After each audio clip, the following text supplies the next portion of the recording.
사람을 끌어당기는 리더의 심리학. 한참 이 심리학 시리즈 책들이 나왔던 때가 있죠. 역시 리더십에 있어서도 리더의 심리학이라는 책이 이렇게 나왔습니다. 저도 책을 출간했던 원앤원북스에서 나왔던 책입니다. 보통 리더십 하면 외국 저자들이 쓴 책들이 많은데요. 이 책은 박두진 선생님이 지으신 책입니다. 사실 이 책에서 개인적으로 가장 관심 있게 읽었던 부분은 이제 이 날개 부분입니다. 이 저자 소개인데요. 이 박두진 선생님, 저랑 같은 전공을 하셨는데 굉장히 좀 특이한, 이렇게 특이하다 그러면은 조금 이상한 의미가 있으니까 좀 특별한 이력을 가지고 계신 분입니다. 보면요.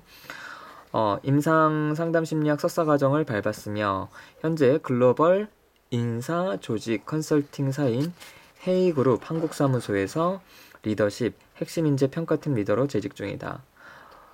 그러니까 임상 상담을 전공하신 다음에 산업조직 분야에서 일을 하고 계신 분입니다.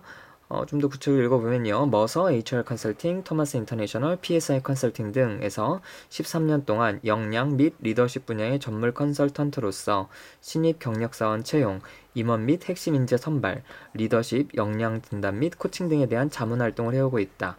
영국 역량평가 전문기관인 ANDC의 인증평가위원이며 한국 산업 및 조직심리학회와 한국 임상심리학회 회원으로 활동하고 있다. 사실은 학회 회원으로 활동하고 있다는 거는 사실은 이쪽 분야에 있는 분들한테는 여기에 이렇게 늘 건 아니긴 한데, 아무튼 일반인들이 봤을 때는 확실하게 이분의 어떤 학술적인 부분들을 잘 드러내고 있는 거라고 볼 수 있기도 하겠죠.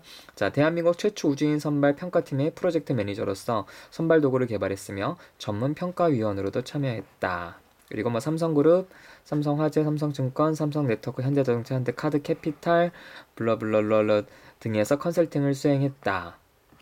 그리고 여러 업체들의 이제 리더들에게는 리더십 역량에 대한 체계적인 진단을 토대로 역량 개발을 밀착해서 가이드하는 리더십 전문 코치로 활동 중이다.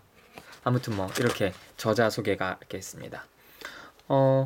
제가 이제 진로 프로그램을 진행을 하면서 많은 분들이 어떤 이 전공을 하면 이런 일을 할 수 있냐, 이런 이야기를 늘 물어보시는데요.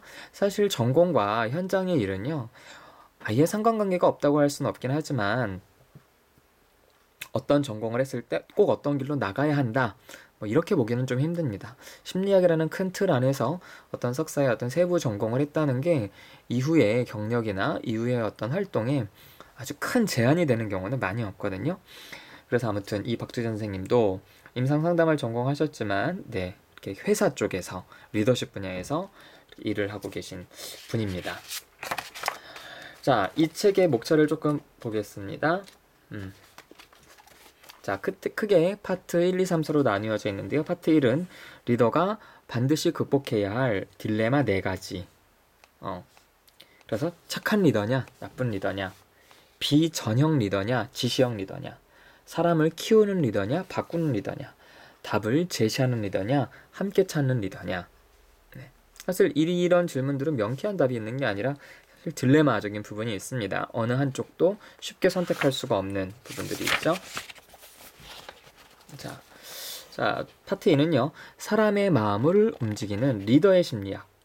그래서 주제를 보면은 부하 직원을 어떻게 변화시킬 거냐, 부하 직원을 어떻게 이해할 거냐, 부하 직원을 어떻게 배치할 거냐, 어떻게 동기부여를 할 것인가, 리더십 향상 프로그램 1, 2. 그래서 여기에 학습 심리학, 개인차 심리학, 성격 심리학, 동기 심리학, 이런 그래서 심리학의 어떤 구체적인 내용들을 이용을 해서 리더가 어떻게 리더십을 잘 수행할 수 있는지에 대한 이야기들이 나와 있습니다. 자, 그리고 파트 3에서는요. 리더가 반드시 직면하는 도전 3가지. 성공하는 리더의 밑거름은 실현과 역경이다. 자, 리더가 거쳐야 할 6가지 관문. 리더는 적절한 과정을 통해 성장한다. 성공하는 리더를 실패로 이끄는 8가지 함정 등 리더가 이제 도전하고 직면하는 것들에 대해서 이야기하고 있고요. 자, 마지막으로 성공한 리더만이 가는 4가지 공통점. 자신만의 스타일이 있다. 조직 풍토를 관리하는 방법이 다르다. 강한 문화를 만든다. 그리고 조직 구조를 혁신한다. 네. 자, 그래서 이 어떤 리더에 대한 어떤 전반적인 내용들, 다양한 측면에서 특별히 이제 심리학 이야기들을 같이 이렇게 언급하고 있습니다. 이 책에서 제가 좀 의미 있게 읽었던 이 마음에 남는 구절 한 군데 좀 소개를 해드리겠습니다. 자, 한 번 팀원은 영원한 팀원이기 때문에 끝까지 책임지고 함께 가는 리더도 있다. 팀이 나아가는 속도가 좀 처지더라도 맨 끝에 있는 팀원을 반드시 일으켜 세워 데리고 가는 리더도 있다. 이런 리더 중에 기억할 만한 사람이 영국의 탐험가 어니스트 세클턴이다. 남극 정복에 성공한 아문센이나 스콧과 비교해 세클턴은 정복에는 실패했지만 이로 인해 더 위대한 리더로 이름을 알렸다. 1914년 남극 탐험에 나섰다가 전환된 후 2년 동안 남극에서 27명의 부하들과 함께 추위와 배고픔을 이겨내고 마침내 구조된 것이다. 당시 동시에 북극 정복에 나섰던 캐나다의 스탠 펜슨이 이끄는 팀 역시 조난을 당했으나 4명의 부하와 함께 북극을 정복하고 나머지 11명의 부하들은 빙하에 남겨져 비참한 죽음을 맞이했다. 우리는 하나다. 살아도 같이 살고 죽어도 같이 죽는다라는 명언을 남긴 이가 바로 세클턴이다. 그의 대원을 선발하는 방식도 특이했는데 전문성뿐만 아니라 노래 실력도 테스트했다고 한다. 조난 후 생사를 오가는 불안감이 밀려올 때 팀원들과 콘서트를 열어 그 상황 자체를 즐기고 독서를 하면서 대원들끼리 서로 인생 이야기를 하고 미래와 생존에 대한 희망을 갖도록 했다. 세클턴 역시 기대치와 철학이 분명했다. 사람만 있다면 남극을 정복할 기회는 언제든지 있다. 남극을 정복하는 것이 자신만의 목표가 아니라 동시에 모든 팀원들이 중요한 목표라고 생각했다. 그는 그때가 아니었다면 다시 남극을 정복할 기회가 주어지지 않을 수도 있었지만 과감히 포기했다. 함께 할 수 있는 팀원들이 있다면 언제든지 달성할 수 있다는 믿음이 있었기 때문이다.